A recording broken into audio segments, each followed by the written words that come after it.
It angered me that is there a lot of cheap housing in Leeds? Would that ruined it for him? But it just was. I assume maybe she was squatting or something. But it was like, and it just depressed me because it was like, not only is he homeless, but he's got a homeless girlfriend. But the homeless people are finding love. Yeah. I mean, that's really depressing, Carl, isn't it? Unless they both became smackers together. Or whatever. No, Carl's found love on the street before, haven't you? How's it going with your bird, Carl? Are you married? No. How long have you been out with her? 7 years. Because you're quite a simple man. Yeah, you're sort of a simple in a nice way. Ways. I mean, you're like Helen from Big Brother. Yeah, you're sort of nice enough, but I look normal.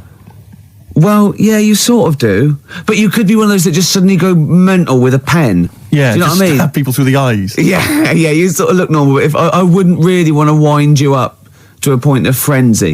How did you meet your girlfriend? Through work. What, through her work? What, you phoned up and said we worked at the same place. Oh, you're right. Yeah. You're quite an enigma, aren't you? Could you give us more on that? At work, you met her at work. What, she came in selling sandwiches? She was going through the bins outside. What do you mean you met her at work? Why are you having an attack on me? You're the one who's sad and lonely. No, he's done you again. Yeah, but what I thought was interesting was I just scratched at him and he just went mental. Yeah, no, it's like a bear caught in a trap. It's funny, isn't it? You'll never learn. Carl. No, I was just interested to find out what the story was because it might be a really romantic story. Well, it's not. All right, jeez. I mean, the fact he doesn't want to talk about his love affair. I was thinking about you in the week, and like, does it worry you? I mean, you sort of joke about it now, and we're talking about it in the office. You know, like, oh, is Steve really touchy about the way he looks? And, what's this? Where's that come from? He's done it again. He's done you again. I was walking home the other night, and I was thinking about it. And do you worry that when you're old, you will be on your own? You did start it though, didn't you? Well, Carl, I'm glad you brought this up.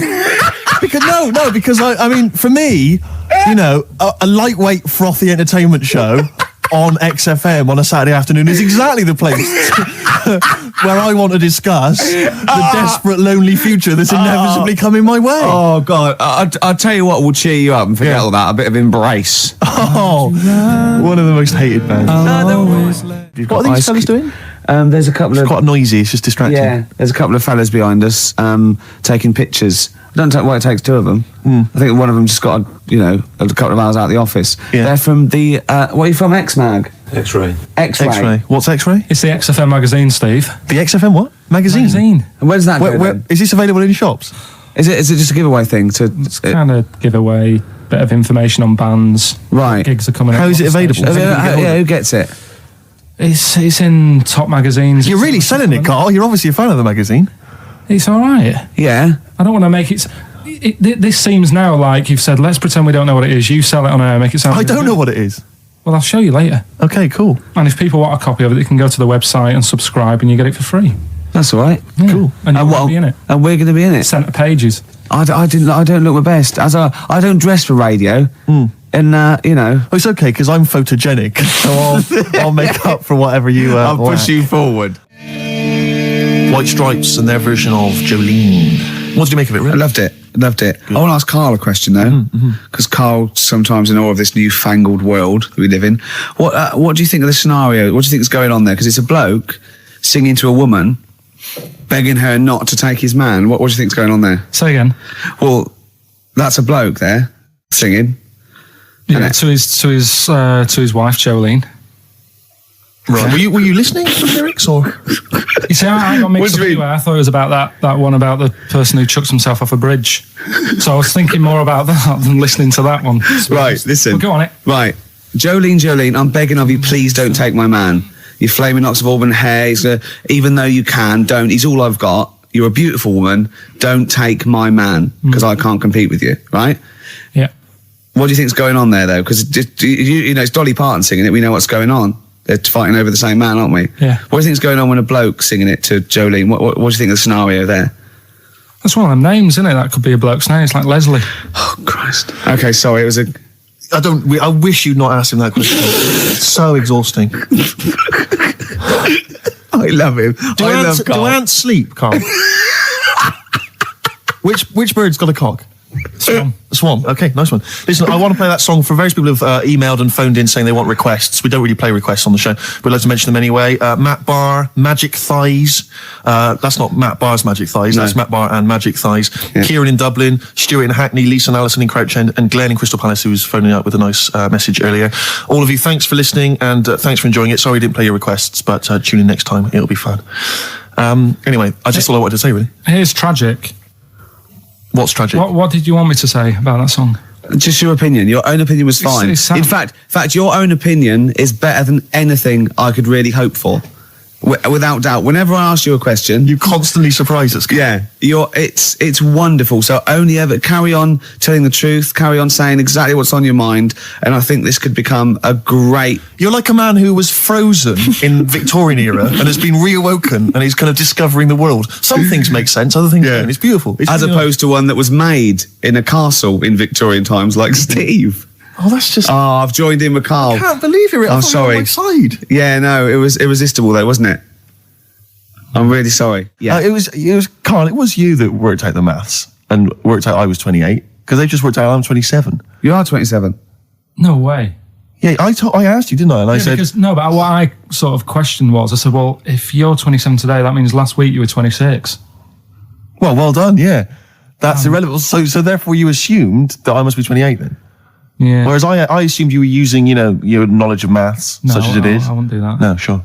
Wow. I actually got lost in that conversation because I genuinely didn't know what he meant would mean last week you were 26. I don't know what that meant. I don't know what it meant.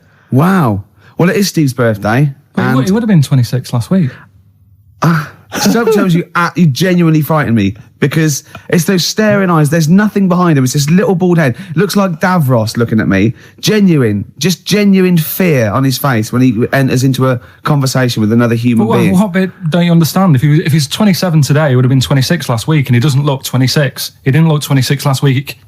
He looks older than 28 today. You've started on his birthday. You're still having a go at him. Karl, I don't look like the kind of hot stud that I actually am, but face facts, that's the truth, mate. Yeah, live with it. Get with the program, jeez. Well, let's have a little bit of cake. Okay. Oh, that's appropriate. See the what birthday. But you mean the band, don't you? Yeah. Not the cake. You haven't actually bought a cake, have you? Got anything at all? Anyway, the winners, Karl. I think you took some answers. Tim and Neil. Well done, Tim and Neil. Are they going together or are they? No, two separate. Lucky people. Yeah. I don't think your heart's in it anymore either, Karl. I was all right today, but Steve's really dragged me down.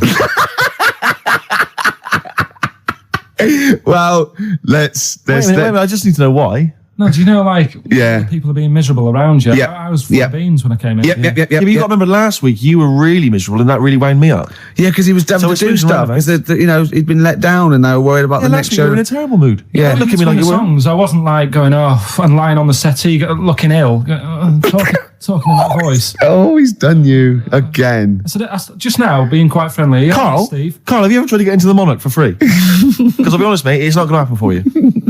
Come out with me, mate, you got a quid off. All right? When you can get in places in Camden for free. Yeah, I'm all right, yeah. Oh, yeah, he's done you. Right, now it's time for Song for the Lovers. Now, this is one of my favourite songs of all time. You'll know this song better done by... That was nearly a sentence. Oh, come on, that was nearly a sentence. What's his name? Glenn Campbell. It's Galveston. Oh, yeah. This is the man who wrote it. This is the original. This is Jimmy Webb. Oh, yeah. With Galveston. From what I can work out, I think it's about a bloke who goes off to the Vietnam War and he's missing his bird. And I've brought it down, haven't I? I've brought it down a tone by saying bird. It's a beautiful song. It was irony. Just play it. Galveston. It's beautiful. All right, look, yeah. This is the reason, because actors are often quite handsome people, but yet they're always quite obnoxious. We are. No, I mean, they're normally quite obnoxious, Rick. Again, you're a good example of that. And yet, I think it must be the small man complex. That's what makes them so obnoxious and so kind of desperate for attention. Didn't realise it before. Steady on. Because of course I tower above everyone. You do, don't you? I'm, for people who don't know, who are listening, I'm 6'7" tall. That's high. Yeah. And for people who've never seen him, he doesn't hold it well. It's not like he's a sort of handsome athlete, is it, Karl? He's a bit of a... What do you call him? Karl, don't answer. No. Don't get drawn into that. You know the game he's playing. No. Do you know yesterday when you were in the office? Yeah. You did a little move, and it reminded me of Blakey. I Oh, I hate you, Gervais. Oh, I hate you, Pilkington. That's what stands. Yeah, but even he held it a little bit better, didn't he? Because he was a man, you know, he had a big coat and everything, and a peak cap. But, yeah. I can't believe you. Like, I've not suffered enough from being freakishly tall. Now, two of my best buddies, live on radio, are just... It's not just the height, though, is it? It's the posture and the face and everything. But it's got your places, hasn't it? No? What do you mean it's got me places? I think people give you a bit more of a chance in your career and stuff, 'cause it's like... Well, yeah, stacking shelves. Because I can reach to a high level. Muse, Plug-in Baby on XFM 104.9. Rick, Gervais, go on. Well, yeah, but I know you guys are laughing about the height thing, and for those that have only just tuned in, I am 6'7" tall, which is tall, and that's big, and I pride myself on it in a way. You know, I've worked hard, I've not smoked, I ate well, you know. Yeah. It's an accomplishment, but obviously I didn't have much involvement in it, I just am, and it's a curse because mainly the problem is that you can't get stuff, you can't get clothes, you can't get shoes, you know. Yeah, it's size 14 feet. Yeah, but it is genuine, and I don't know, I mean, it costs a lot to buy a pair of size 14 shoes, and if you were genuinely poor, I don't know how you'd afford to be tall, because the clothing costs more, everything costs more. I've seen this in comics, that you'd actually go to school in a barrel. Wearing a barrel. With just braces, it'd just be a barrel, and you'd have sort of flip-flops. And you'd take a mule with you. They all had a mule, didn't they, the poor people? People always think, you'll be in a pub or something, and people just think they can talk to you about it. They just think, hey, oh, you lanky, it's just like, because it's like they But that really annoys you, doesn't it? Well, it annoys me because it's like they think I should be proud of it. Like, well, exactly, but they don't think that this is not a disadvantage, this is not a disability, is it? You're taller than most people. It might get disability. No, if you were 8'3", it'd be slightly debilitating, you would, you know, but... Disabilitating? What? Debilitating? Yeah. No, you're a medical man, aren't you? But, no, the point is, it's a debilitating because when you go on public transport, like if you're on a coach... the only place I can sit on a coach is that seat... On the driver's lap? Either on the driver's lap or that seat at the very end, you know, which sits into the I. Yeah. That's the only place I can sit. Well, you stand up, some sort of kids at the back, waving at drivers. You could drive it from the back. Here he comes, watch it. Were you a tall baby? Oh, Mrs. Merchant, you've given birth to a basketball player. Look at his dribble already. Were you a tall baby? Babies aren't tall. Oh, at what point did you suddenly, like, Jesus, nothing fits me? Well, it didn't happen overnight, Carl. Let's do a little graph. How tall are you at 5? Oh, I don't know. 3 foot? 3 foot. How tall are you at 12? 6 foot? 6. What are you really? I don't know, do I? How do I remember? I don't remember this. Well, when did teachers start calling you freak boy and lanky? They didn't. It wasn't so much. It was no. You went to a funny school. I went bowling with him once. So I'd never been bowling before, and he'd been once before. And he went, let's go to this bowl. We went to a bowling alley, right? And you have to wear these special shoes. Now they're sort of like pointed things anyway, and they're multicoloured, sort of red and green. They look pretty weird. And the woman said to me, "Oh, what size?" I said, "Oh, 8." She went, "Yeah." "So what size are you?" He went, 14. She went, 14. He went, "You probably haven't got them." She goes, "Yeah, I think we have got one pair." And she put them on the table, and it was like Krusty the Clown. And I just started laughing. They looked so long, and he had to run round this bowling alley in these freaky clown shoes. But they don't look freaky clown like when I'm wearing them, because the rest of me is in proportion to it. It looked like a little wall bracket. One of the worst things that happened to me was when I was like, I don't know, when I was about 16 or something, we went to, it's a fire there's a fire alarm going off. There's a fire alarm going off. And the fire light's going off. Yeah. Should we not just maybe play a record and go and check that out? Wrap it up if you want. Oh, no, not wrap it up. Play a record, I'm gonna go. No, it's gone off, Rick, it's gone off. Oh! Well, they might have burnt down! Yeah, I think we'd know about it. The flames licking around our ankles would be a clue. God. I'm gonna go and investigate. You shouldn't ignore a fire alarm, did ya? Blimey. We're entertaining the nation. Oh, look at him, he's scared of fire! What do you mean?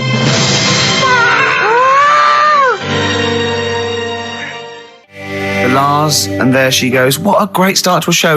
We've had 20 minutes of some of the best banter, chatter and music and anecdote anywhere on the dial. You're damn right. High five. Yeah. Sweet, man, sweet. Oh, what are we talking about? Now, well, I love that track. It's lovely. They've got a bit of the Liverpool gene pool, haven't they? That sort of doddy. You know what I mean? I like the Scouse sort of look. You know, the Cilla Black and the Stan Boardman. Yeah, it's particularly unique to Liverpool. It's sort of happy in teeth and ears. And it's happy in teeth and ears. Yeah. Oh, brilliant description. Yeah. Happy in teeth and ears. Yeah, that's just 3 of my friends. Yeah. Now, we've got a great track lined up, haven't we, Carl, that I've brought in? Simon and Garfunkel. Now, I'm not ashamed. As you know, me and Steve aren't worried about being part of a trend or you know, being trendy or jumping on about. Steve particularly doesn't worry about like looking good or No, I'm saying as a compliment. He doesn't worry about walking along like that or you know. Well, I'm looking good. No. But I'm saying you don't mind the insults, freak boy or goggle eye or swore off a duck's back, mate. Do you know what I mean? Or a new phrase that's been coined because of Steve's face, walk off a frog's back. Who's saying that? Just a lot of friends and that. But I mean, my friends. Yeah, a lot of the people. Can you name names or? I can't really. No promises, you can't. I can't really. Anyone up? I think it's the Kagol. Looks good. It does look good. It's waterproof, Rick, and it's also stylish. I wear nothing underneath. So it's tight to the skin. It gets sticky in damp weather. Is that why you sort of rustle? Sexy. But what's all the, is there abuse? What's this? No, they just say... Because I'm a pretty trendy guy, but I, as you say, I cut my own trend. You know, I make my own style. So just go back to insults briefly. Go on. You know, saying... No. See, that's goofy. That's not fair. No, because that's what he said. It's in my head. What do you mean he said? No, when did he say that? No, I mean, when did you call me goofy? No, he didn't. He said about what's in my head. Hey, no, when it's come on, come off it. Don't what? start. Who's calling me goofy? No, I'm not even goofy. Goggle-eyed's fair enough. Yeah, but you can sort your look out. I can't. What do you mean I can? How can I sort my look out? I'm not even goofy. That's not fair. You've got the proper features. What? Just needs sorting out a bit. I can't help it if my hair's not good. I noticed the other day when Carl was sitting on your knee having his picture taken. It's a long story, right? He's got a completely spherical head. It's slightly too small. I'm not being funny because I mean, you know, I'm not perfect. But he's got a completely spherical little head. He looks a little bit like a baby hamburger. You know, hamburger off McDonald's. Sure. He looks like a little baby hamburger. And it's sort of quite put upon. Suzanne thinks a lot like that thing in that Dulux advert. Do you know when the woman pulls the head off that? A little plasticine morph type. And then they make a new ad for it. And it's like a little head. Really? And that's your girlfriend saying it. I know. Anyway, listen, let's get back to business here. This is a great track. It's America by Simon and Garfunkel. This is where I started saying we don't care about being trendy and all that. That was it. Because I just want to mention to people that they should be very excited because it's going to be Carl's special night tomorrow. You excited, Carl? Oh, yeah. Oh, this is, me and Steve, because we were nominated, we get a guest. For the BAFTA Awards. And it doesn't say guest, it actually says, partner. So I'm taking my partner. And Steve's taking Carl. Yeah. But what Carl doesn't realise is you will have to pretend you're his partner, otherwise you wouldn't be able to. We'll have to hold hands when we go on the red carpet. Is this really your partner? It's not just a guest. That's how it is. And either we go in like that or we can't get in. You just have to be with him when you go up there. I mean, does he have to? We should hold hands. But I think what we should do is just to make sure that there's nothing at all that like it's going to go wrong. We should just do a little kiss. Just like, or be seen sort of like cheek to cheek, just to show them that, you know, you're not, he's like not Elton John and David he's not just getting his mates in for a free meal. You are actually partners. No, I'm not up for that. Why not? Well, because we know we're not actually gay. No, but so it's not a problem. You've come out of it looking quite good because you've got a good-looking fella. But I'm meant to look like, you know. I mean, I'm not gay, but if I was, I don't think I'd go for your thing. Oh, he's done you, Steve! It's turned on you again. I cannot believe we were trying to get him. Wait a minute. I have got the cream of London's totty phoning me up, trying to get an invite to the BAFTAs. Yeah. Right. We have very graciously asked you if you would like to come along. Well, that worries me even more, that you've got women calling you up. Carl, I can't choose between them. If I let one of them down, they're gonna destroy them. They'll be ruined. Their lives will be ruined. It's better for me to take you and not, ruin the lives of any of those poor women. When he told them he was taking you, it was like a scene from Graceland. There was just like there was weeping. They were crying. Like it was horrible. Hundreds of them, and really? He just went. And I got upset. He just had to say, "Look, just chill out, bitches," didn't you? I did. I just said, you're all my hoes, but I can't choose between you. So I'm taking Carl. You know, he could get you a discount frocks. No, I had a letter from the people that there's an organisation. No, listen, Carl. There's an organisation that sponsors the BAFTA Awards in terms of clothes and fashion. They sent me a letter. They said your partner. They've not specified the sex. They've said your partner can come along and choose an outfit. Now I suspect by the look of it, it is a woman's outfitters. I'm thinking we could get you a lovely trouser suit. Well, you have a it may trouser look suit, feminine, right? But I think people will be fooled. It'd just be a little bit roomy in the hip and That probably would be narrow on the shoulders, but you're a bit skinny. Why didn't you take it? Because it's a lot of an insult. And maybe just some pearls as well. Be lovely. Wouldn't you? I haven't got anything sorted to wear yet. See, you're slagging me off. You're likely to end up going in a tracksuit. Yeah. You know, I'm going out today. I've never bought a suit since I was like 11, right? I went to my brother's wedding. That's the last time I wore a suit. Full of No, us. but it's like how when I went to the BAFTAs with you and I wasn't really enjoying it, you were I like... can't. What? No, You you didn't are tell such us an this. ungrateful. There are so many You're people. like a little charity case. You're like, oh, I had God. chicks queuing up Yeah. around the block. You'd wanting to usually come. have to. I know, but I Someone told like you you. would have to write to Jim or Fix It or Esther Ranson to get them to meet us sort of people. And now it's on your doorstep. I'm amazed that you didn't enjoy it. Why didn't you God. enjoy it? You got to walk down the red carpet. You went in. There was George Best, one of your footballing heroes, was there. A load of was other good. big names. You sat there, prime position. You came backstage with a load of other big names.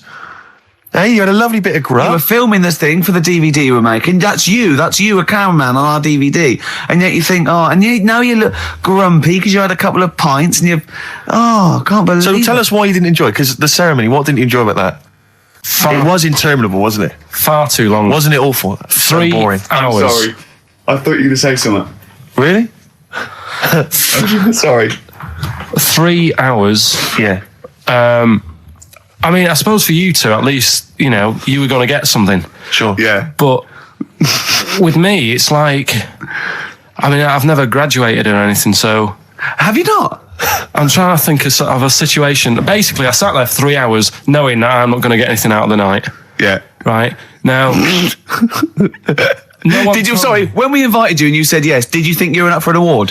No, but I thought we were going to be sat round tables having a nice bit of food, Yeah. whilst people are going up there winning awards. Yeah. But 3 hours of the same thing over and over again. I mean, if a film's 3 hours in the cinema, Yeah. you go, well, it's long, but you know, I wonder how it's going to end. Yeah. But this was just like the same thing over and over again. Some guy going up, thanks a lot, cheers for the bit of brass, and then going down, sitting down, the same thing over and over again. Honestly, right? I'd say it was one of the worst things I've ever had to do. Lincoln, No, I enjoyed the night afterwards when we did have a bit of lamb and a nice bit of veg and that. That was Yeah. all right, and I went home and I was happy, and I got the little freebie bag that you're talking about that we're giving away, which wasn't much good stuff in it. all right. Right. No, What 'cause would Suzanne- you have done on that Saturday night? Suzanne What said- would you have done or the Sunday night rather? What would you have done had you been at home? I would have stayed in with Suzanne, right, watching telly, having a nice bit of pate on toast or something, cup of tea, watching 24. But instead, I had to buy an expensive suit so I didn't show you up, right? Yeah. How much did you spend on your suit? Well, in total, right, because, you know, the shoes and the suit and the shirt and the tie, it was about 600 quid. That's the most expensive evening ever. And that's what I'm saying to you. And the daft thing is, it's dark in there. I don't know why you've got to wear a nice suit. You can't wear a tracksuit, for goodness sake. It's dark in there. No, just the shirt and that. It doesn't make you a better person wearing a suit. No, doesn't Do make you you know a what better I mean? person. No. We're not claiming it made you a better person. No, but that annoyed me. Yeah. I mean, it was an experience, isn't it? That's why I went, because you think, if I didn't go, if I would have said to you when you invited me, no, Steve, I don't want to go, then I would have never known, right? Yeah. And that's my sort of thing in life, right? Yeah. If Yeah. something comes up, you should take it, even if you're not going to like it. It's a bit of an experience. Right. Do you know what he said to me? I phoned him up because we had to meet up, and obviously he had to pose as my gay lover. Yeah. To get in, right? Yeah. He phoned me, what? You said something to me like, I bought a suit, I'm looking good. He said, I'm looking good. People will think, how on earth did he end up with that good-looking guy? So he got into the Yeah. role. That was what he said to me. He started getting into it. Such an insight. Play a record. I just must say that we've had an email from Daryl Foss. Lots of people have emailed in and said, well done on the BAFTAs and well done on your Room 101. They really liked that. Thank you. There's one guy, and it's Daryl says, Ricky, has your dad only got one D-Mob suit?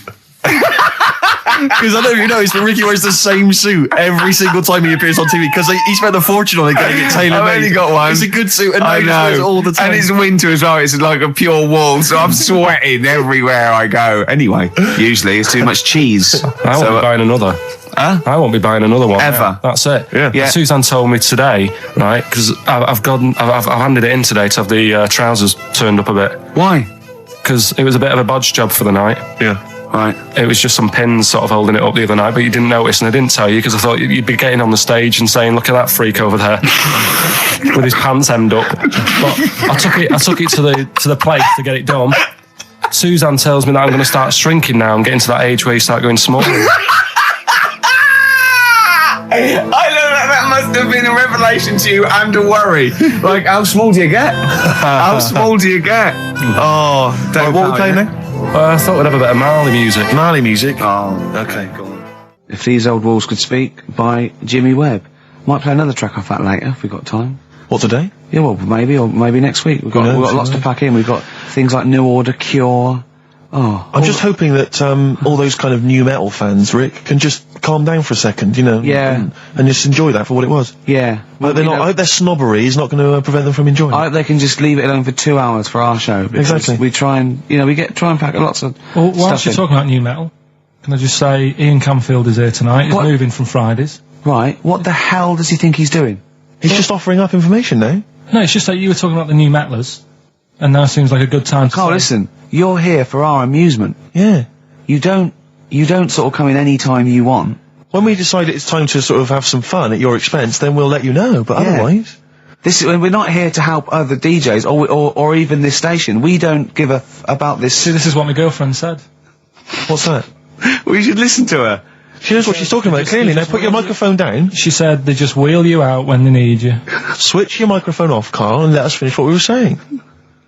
Right, just What were Yeah. we saying, Rick? Ian Camfield has got a rock show Oh, right, yeah. starting today. It's 4 hours of pure rock. Yeah, he's probably here smoking, drinking Jack Daniels and just like having pictures of Vance put up around him to get in the mood. Then he'd go out and rock. Carl, don't be silly. Turn your microphone on. We're joking. Is that right? When's he on? 8 till 12 tonight, 4 hours of rock. Lovely. Listen, some big classics coming up, plus No, huge please play some news ads. about no, Carl. please, let's play some more ads. Do you really want some ads? I'm tired of the music and chat. Please play some more ads, Carl. Please. Carl. You are going to be a turntablist. Yeah. Steve never learnt an instrument, which he regrets. And he thought he's a modern lad, and he's using turntables as his instrument. I just got 2 turntables and a microphone, and so far, seriously, I'm cutting it up big style. No, don't laugh, because it is mental, the kind of stuff I'm coming out with. And I'm scratching, I got the beats, matching.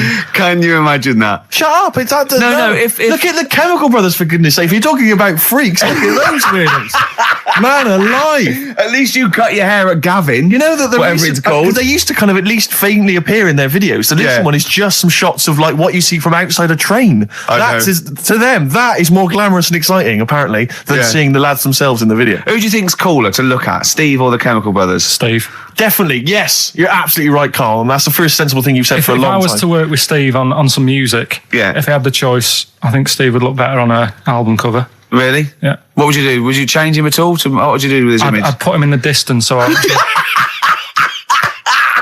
I can't believe this is. no, just so you don't look as tall. That's doing you a favour.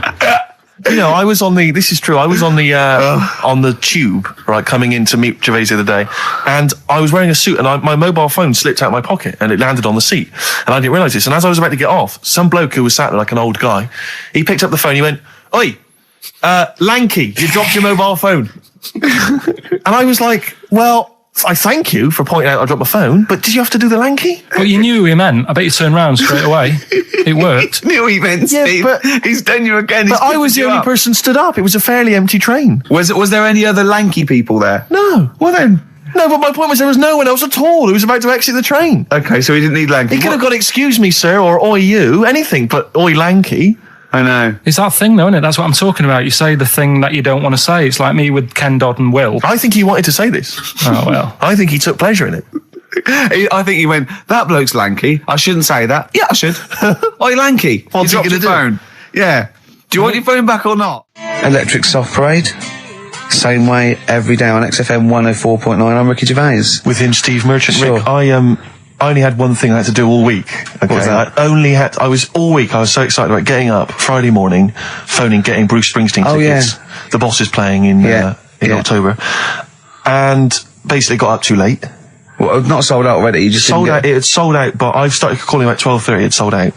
I trawled the net. I trawled all the phone lines. Some of those buys are bulk buys for selling on, aren't they? They're not all individuals. This is the problem. I mean, I don't know how many people they can fit in Wembley Arena, but sold out by 12:30, and that's popular. Wembley Arena? Yeah. It's about 12,000, isn't it? I was so gutted. It was all I had to do. I was so looking forward to it. I phoned up one of those like quite dodgy ticket agencies. Do you know how much he was offering to, they're 45 quid to buy. He said the starting price is 225 quid. I mean, that to me is like a ticket tout, like a legal ticket tout. Are they allowed to do that? I don't know. It's crazy. I was so angry. They'd have to say their booking fee was £150. Exactly. But now I'm like desperate. I don't know what to do. I'm just wondering if I can abuse our position on the radio and just try and scrounge them from anyone who's listening. No, I mean anyone who's listening who's got the power to get them, or this is begging, isn't it? It's exactly what it is, Rick. Yeah. I was going to try and dress it up. Yeah, but it's just begging. That ticket touts after you as well. For dissing him. Ricky.Gervais. Don't bring me into it. Shut up. Ricky.Gervais@xfm.co.uk. If there's anything you can do to get me a ticket, I'm willing to pay for it. Up to the price of 45 quid. Yeah, wow. No, second hand. Yeah, 30. Yeah. You don't want to throw your money around, I'll Steve. give 25 quid, come on. Don't you know who I am? Yeah. But that, I mean, do you know what I mean? Because I'm just, like, I asked Karl if he could sort it out. He's done nothing. He's achieved nothing. I know. So I'm just desperate. I'm in a desperate situation and I don't quite know what to do. I'll tell you this though, Karl, don't bother doing favours for him because he's not grateful. You give him something and he goes, right, does this mean I have to give you something back? And I go, well no. He goes, good. Well, I got your Cure tickets and you did nothing. Yeah, it was rubbish, that gig. There you go. It was rubbish. I went along to that gig. It was a balmy summer's night. The Cure, as far as I'm concerned, owe me a balmy summer's night because I wasted it. Hour and a half they played for. They played 4 hits. I don't want to hear their dirge from like some dodgy album and from like 1984. I'm not interested. Play the hits. Boys Don't Cry, Love Cats, blah, blah, blah, blah, blah. Instead, I got nothing. I was so angry. I was just, oh man, You were probably angry at Karl, weren't you? I was angry at Karl for wasting my time getting me the tickets for free. If I paid for it, are you getting to see what sort of a bloke Steve Merchant is? Doves, Caught by the River on XFM 104.9. I'm Ricky Gervais, Steve Merchant, hello, Karl Pilkington and everything. No, I'm going to be honest with you. Go on. A little bit hungover, didn't feel very well. Yeah. I don't know if I'm hungover or still a bit drunk. I don't feel... You sound like you're still a bit drunk. Yeah, so what I'm worried about... You do every week, so... But what I'm worried about is that the standard will slip. If I'm not right on the ball. And the other thing is I haven't had a lot of time to prepare the show today. Okay. So I don't feel, 100%. Yeah. I haven't done the Karl. Right. Look. Have you finished that sentence? I don't make me laugh because it hurts as well. And there's the other side effect to me being a little bit hungover or drunk or whatever, right, is that I can be annoying. Right, yes. Because just to amuse myself, I sort of like turn my body off a little bit and just poke and like that and annoy people and that. I want to sort of like... Well, you do the physical equivalent of freewheeling. Don't you? You just I sort of want to climb on Karl and go to sleep on him. Yes. Do you know what I mean? Yes. They both annoy him and it'd be comfortable. Yes. Which is... can be annoying. Just a little thing, just to make this show a bit easier. If you'd put your hand up when you want one of us to speak, because I'm not quite sure when the sentences are finished. The hands are up. Okay, good. So the hands are up. Okay, good. All right. Okay. Are you going to just keep them up for the rest of the show, or no? Karl, do what you. Huh? Good. All right. Do you want to? I mean, is there an excuse as to why you're a bit hungover? Too much wine. Okay. All last night, yeah. Yeah, good. Thanks for that. Because this is the only work you've got to do all week, isn't it? Unless I'm very much mistaken. You don't have to do anything. You just sit at home eating cheese. Yeah. Then occasionally you do a bit of sort of shadow boxing, and that's exercise. And then you sit and watch TV. Yeah. Is that roughly what you did this week? Yeah. So this is the only 2 hours you had to do anything for all week. This is you had to prepare for this. Yeah, but who can plan a hangover? Right. You'd think, Karl, you said you had some stuff. Yeah. What have we got? I love the fact that, whereas I was a little bit slow, Karl there leapt into action to keep this show afloat, keep the pace up. Go on. Right, well, Karl, are you hungover as well, or? I'm just a bit annoyed because I'm with you. Do you know what I mean? He hasn't got much to do all week. You're having a laugh. What? What angers me is I kind of hope that maybe I could have quite a long career in radio, and I sort of feel like I don't know, the word sinking ship. Those words spring to mind. But because it feels like, I mean, Carl, you're just a chancer anyway. You weren't even supposed to be on air, and we've made you into something of a household name, and that's cool. household name. And Ricky's already a celebrity. He's got it stitched up. He's got corporates. He's got voiceover work. But I've got nothing. I'm running on empty. I'm not nothing. I've got nothing. I'm sort of dependent a bit on this. Financially. And, go on then. What and you two are sort of bringing it down, really.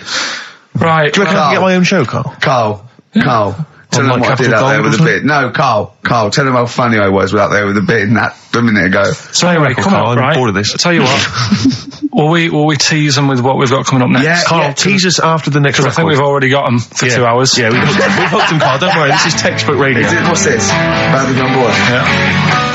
Rick, can I just... Sorry, I don't mean to abuse our position again, but Bruce Springsteen's performing in London tomorrow night, and you remember I made an appeal to try and get a free ticket. Yeah. Well, I don't even mind paying. I tried to pay, but... That's good of you. No, I'm a generous kind of guy. And I thought you were mean. No, go on, what are you going to say? But You were all going I'm to pay saying for is, ticket. you know... face value? I mean, you don't want to be ripped off, do you? No, don't be crazy, ideally half price. Yeah. And I've been chasing kind of my tail, really. I'm not going at the moment. I'm not going, and I'm desperate to see him, man. I mean, he's going to do a great concert. It's his only one in London. I can't believe that being on the radio, being on XFM, the listenership's going up apparently. I can't believe I can't get a ticket. I've asked Carl. He's done nothing. Hang on a minute. No, Carl had a very good point. Carl, say what you said when he was whinging in the but first of all, whilst you're moaning, you also asked in the week for a Badly Drawn Boy album. Yeah. You got in today. Yeah. There's one there for you. Well, yeah. But it's yin and yang. And it's like, but I do, Carl, what's Steve ever done for you? That's what you got to ask yourself. What has Steve ever done for you? Well, he took me to the BAFTAs. Yeah, but only because no one else would probably want to go with you. I can't believe that. What is I this? do not believe that. Oh, Steve, I'm going to stitch you up now, Carl. And it's in a nice way, and don't worry, it won't be too bad. He won't take too bad. Carl sent me a little text message today. Right. No, Oh, what is this? Right, okay. I'm in a very frail mood at the moment. No, you're like this one. This is funny, because me and him have been, like, sending trivia back and forth to each other. Which is another point, right? I sent him... Oh, well, I'll get to that in a minute. I thought he'd really be amazed with, Well, while you're fiddling, if you can make my dream come true, to go and see Bruce Springsteen tomorrow, then give us a call on the usual number. But like I said, Steve... What? Right, it wouldn't be... Right, you just said when the song was on, can't believe it, right? We work at XFM, and I can't get tickets for Springsteen, right? Yeah. We work in radio, we should get tickets. Right, now think Which of I'm the willing amount to pay for. Yeah, but think of the... Yeah, but if he's sold out, he's sold out. Yeah. Yeah, right? but that's just something they say. Right, that's just what they say, is it? Right, so everybody on local radio stations say, do you know, I like that Bruce Springsteen, I want a free ticket, right? So another say... I tried to phone, I phoned for an hour and a half, I couldn't get through. Not long enough. I've put the hours in. Not long enough. Not long enough. What are you talking about? I've put the hours in. No. Right, so another 400 people turn up at the gig. They cram them all in. There's people being crushed. They've paid the money early. They were up early that day when the phone lines were open, whilst you were probably sleeping and that. So they're dedicated, and they're the ones at the front getting crushed. What? Would your Why mum and are they dad getting be crushed? happy if you were there getting crushed? I don't mind. I'll sit at the side of the stage and watch him. Yeah, but I don't mind. But everyone will say that then, and then before you know it, no one can see anything because you're all on Carl's the right stage. on this one.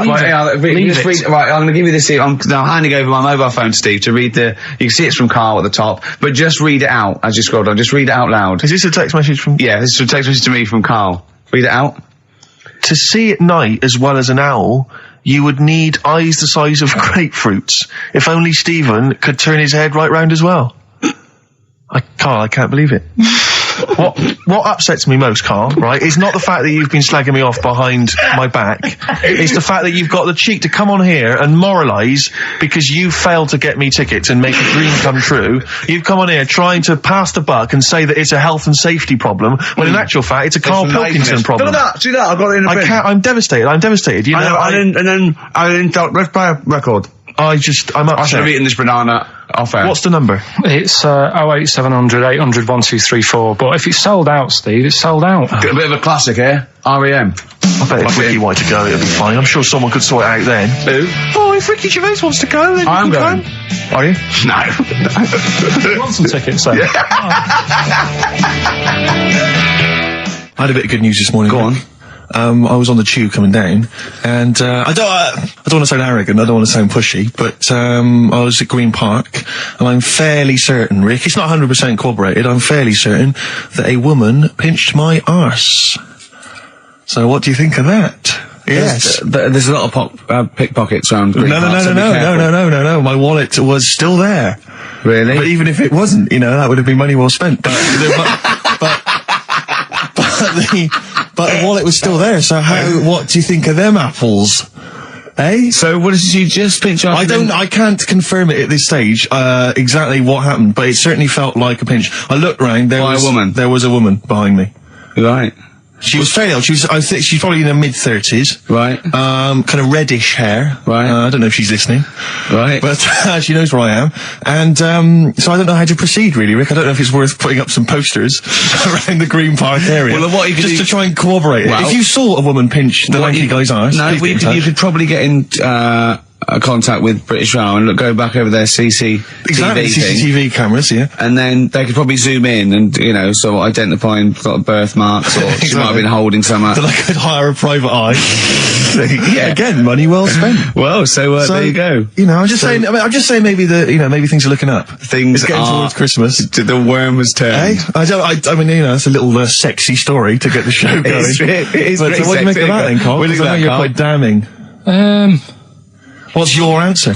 Well, I mean, you're quite a tall fella. Sure.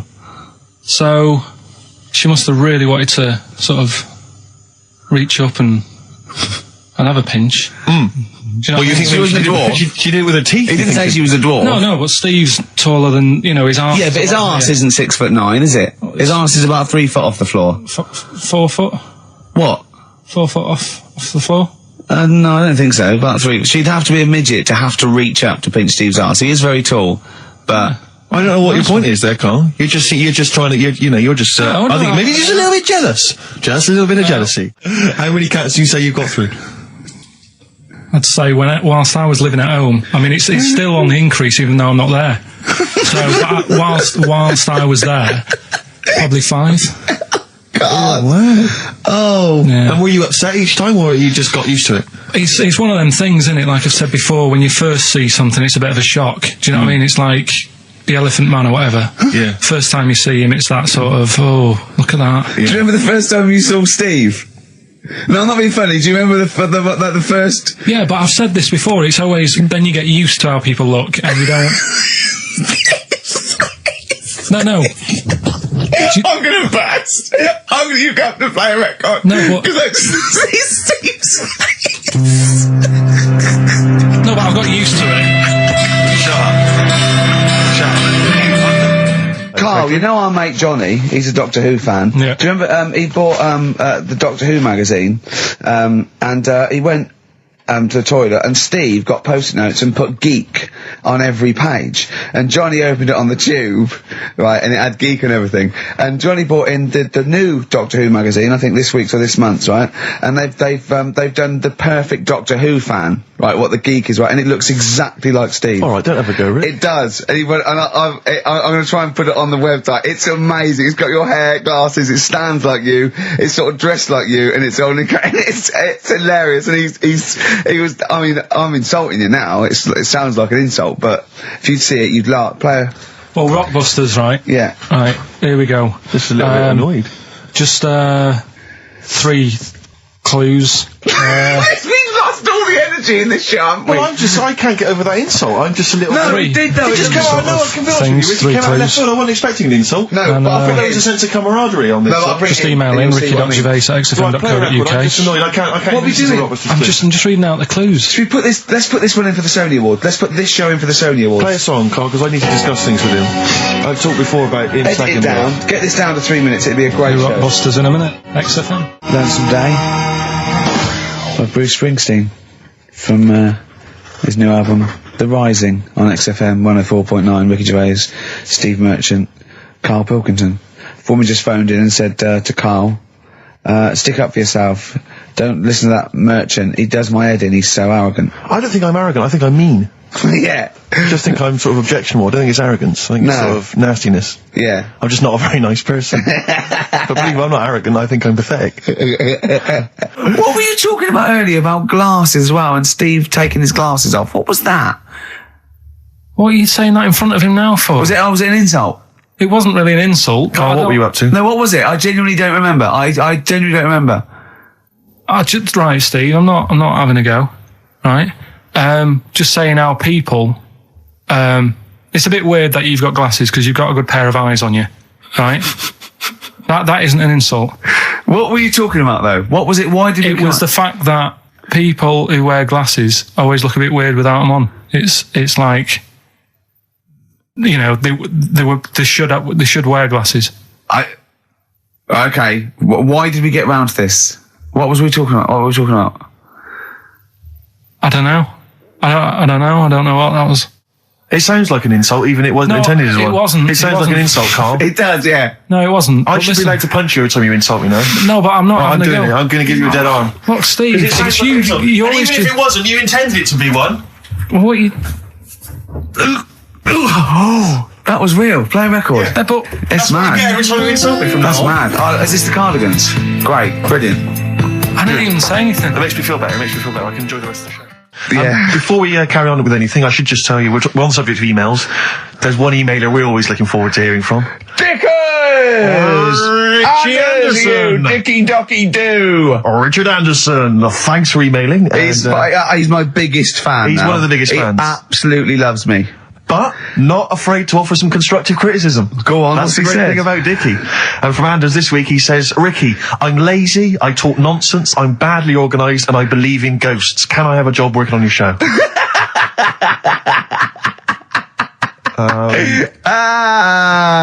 Possibly, Anders. Maybe send in a CV. Or email a CV. He's put a little bit of all of us in that, hasn't he? I'll ask him if he's a goggle-eyed freak, Steve. All right, calm down. Well, no, I didn't mean there's no need to get insulted. No, I didn't necessarily mean you, No did need I? to get nasty. Well, I was thinking about that, actually, Steve. Oh, God. Just talking of the old... What? What? Talking of the what? No. Do you know, like... This better be good. No, you don't have that many girlfriends and that. what do you mean?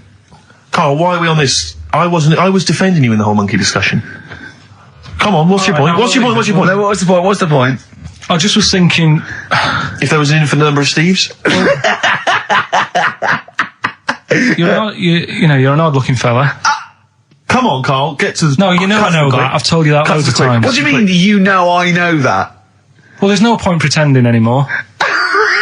Steve, I'm flabbergasted. But also, you don't like spending money, right? He's mean and weird looking.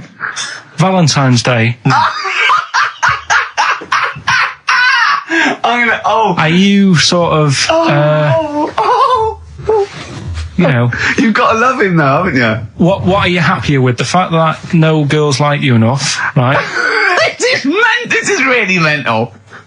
Or are you happy because you don't have to spend any money on a card for someone? A little from column A, a little from column B.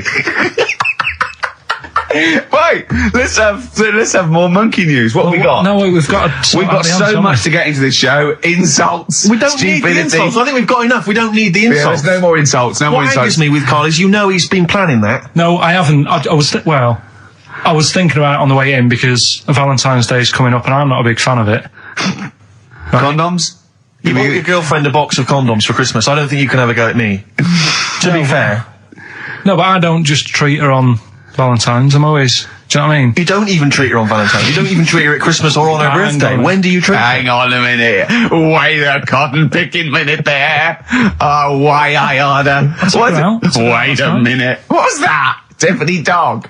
I treat your girlfriend better than you, and I've only met her twice. I took her out last night and she enjoyed herself. Where'd you go? Until she had to write the check. Where'd you go? To a chippy. A really... Play a record! It's a chippy? No, a quality one. Right. Oh, God! Under a fiver for two. Oh, nice lots. wrapping. Not newspaper, greaseproof paper. And bread. That's Feeder, Just the Way I'm Feeling, on XFM 104.9. Ricky Gervais, Steve Merchant, Claire Sturgis. Well, he's defying me. He's not calling in. We're going to give out his number and he's not calling in. That's even more annoying. Who does he think he is? I don't know who he thinks he is. I'll tell you I'll tell you who he is. Yeah. He is a little bold Mancunian. Let's never let him forget that. I don't know who he thinks he is, but there's the fact. Just, Carl, call in, because you're annoying me and Steve. He's been slagging you off as well, Steve. Well, go on. What's in the week, you know, he was slagging you off. I mean, in the week, I was joining in and laughing along, but now I'm thinking but now I'm thinking that you're more on my side than he is. Thanks very much, Rick. I'm glad to see you've come round. He said he was. I was in the pub with him and Johnny. Oh, right. So there's a little audience. Good. And he went, have you seen Men in Black 2? I went, no. He said, have you, Johnny? He went, no. He went, there's a thing in it that looks just like Steve. And I went, what? He went, it's a thing, he's got really gangly arms and bulbous eyes, and it just works really fast in the Aliens registration thing. And I went, all right. I said, well, bring that up Saturday. Since he's not here, you know, what do you think of that? Well,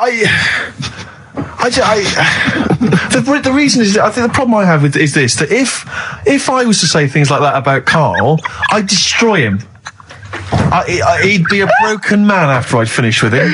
Call in, Karl, or Steve's going to say a few things about you. I'm going to get a couple of home truths out there. I can't believe it. I cannot believe it. Yeah, we were, you know, at the time I was joining it, we were having, you know, slagging you off on other things as well. Sure. But now I'm thinking, maybe you were wrong. Maybe I was taking the mickey out of the wrong person behind their back. If you receive any phone calls from people you don't know, we don't know anything about that. Instantly, we don't know why that is happening. That is just going to be a weird, spooky thing. So, and don't bother telling the story about Men in Black 2 either, because I don't think people will be interested. Actually, on the subject of Men in Black 2, what? Have you seen that, Steve? No, I haven't, Karl. Tell me about it. You should see it. Go on. Why? Because there's this thing in it. Go on. What, a stupid, bald Mancunian tosser? No, weirder than that. There isn't anything weirder than that. Big eyes, it was gangly. Keep talking. You've got to see it, because you wouldn't believe the likeness and that. You've got to check them out tonight.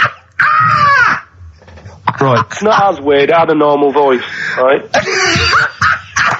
He's done yet, he's not even here! I'll tell you what, mate, it ain't worth coming in next week. Stay on the line, Karl. Play a record, Claire. Kings of Leon, Molly's Chambers. What do you think of that, Karl? Alright. There's a surprise. Another insightful remark. Steve is not a fan now. Not only does he know you've been slagging him off behind his back. No, I wasn't slagging Steve. If you get it out on DVD tonight, you'll know I'm not slagging you off. It could be your brother. I love the fact that it makes it worse, but he's thinking you're going to go, oh, he wasn't slagging me off. It does look like me. I do think I'm an alien. I love the fact that you hope Steve will go, he's got a point. It's a spitting image. Yeah. I am, seriously, Karl, I'm really angry. I'm so angry with you at the moment. You haven't seen it yet? No, I know, because I know what it's going to be, and I'm fuming. I'll tell you why I'm angry, because he doesn't do it in jest. No, but what do you think it's going to look like? What do you think this thing's going to look like? Going to look ludicrous. It's not going to look anything like me, but he's going to pretend it does. Go on, what? Go on. No, it does look like you. Yeah, of course it does. And you looked like the Human Z. Well, I mean, to be honest, you did a bit, Karl. You walk like him, you're bold like him, you got a sort of gormless face like him. Any more? I don't smoke. That does.